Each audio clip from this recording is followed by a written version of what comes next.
இன்றைய வேத வசனம் யாக்கோப்பு 4:7. ஆகையால் தேவனுக்கு கீழ்ப்படிந்திருங்கள், பிசாசுக்கு எதிர்த்து நில்லுங்கள், அப்பொழுது அவன் உங்களை விட்டு ஓடிப் போவான். என் அன்பான சகோதர சகோதரிகளே, ஆண்டவருடைய வார்த்தை இன்று எங்களிடம் கடந்து வருகிறது. இந்த வசனம் நம் கிறிஸ்தவ வாழ்க்கைக்கு மிக ஆழமான சத்தியத்தை சொல்லுகிறது. 2 முக்கியமான கட்டளைகள் இங்கே கொடுக்கப்பட்டுள்ளன.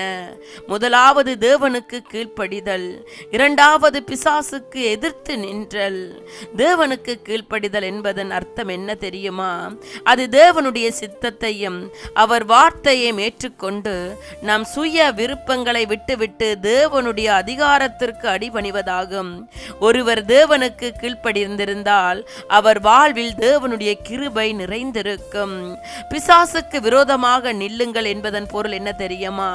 சாத்தானின் சோதனை, பாவம், மனச்சிதறல் போன்றவற்றுக்கு இடமளிக்காமல் உறுதியாக நிற்பது. பிசாசின் யுக்தி நம்மை அச்சுறுத்துவதாக இருக்கலாம், ஆனால் கிறிஸ்துவின் நாமத்தில் நாம் நிலைத்திருந்தால் அவன் ஓடி போக வேண்டியிருக்கும். அவனை திரட்டும் வல்லமையை அவர் எங்களுக்கு கொடுத்திருக்கிறார். எந்த சந்தர்ப்பத்திலும் தேவன் நமக்கு எதிர்த்து நிற்கும்படியான சூழ்நிலைக்கு ஆளாகாது இருப்போமாக.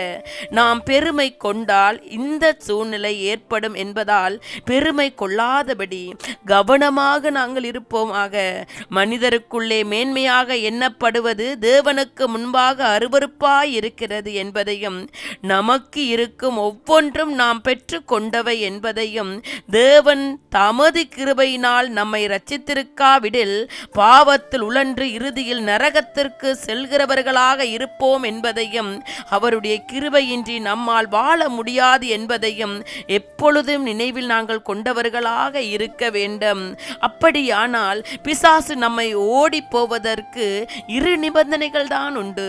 தேவனுக்கு கீழ்ப்படிந்திருக்க வேண்டும், பிசாசை எதிர்த்து நிற்க வேண்டும். இப்படியாக நாங்கள் நிற்கும் போது அவன் எங்களிடமிருந்து ஓடி போவான். ஆகையால் அன்பானவர்களே, தினமும் தேவனுக்கு கீழ்ப்படிந்து அவரது வார்த்தையில் உறுதியாக நின்று ஜெபத்தின் மூலம் வலிமையடைந்து பிசாசின் தந்திரங்களுக்கு இடமளிக்காமல் கிறிஸ்துவிடம் நாங்கள் வாழும் போது கிறிஸ்துவுக்குள் வெற்றி சிறந்தவர்களாக இருப்போம்.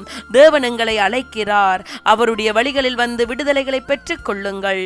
அவர் உங்களையும் உங்கள் சந்ததிகளையும் ஆசீர்வதிப்பார். அல்லேலூயா.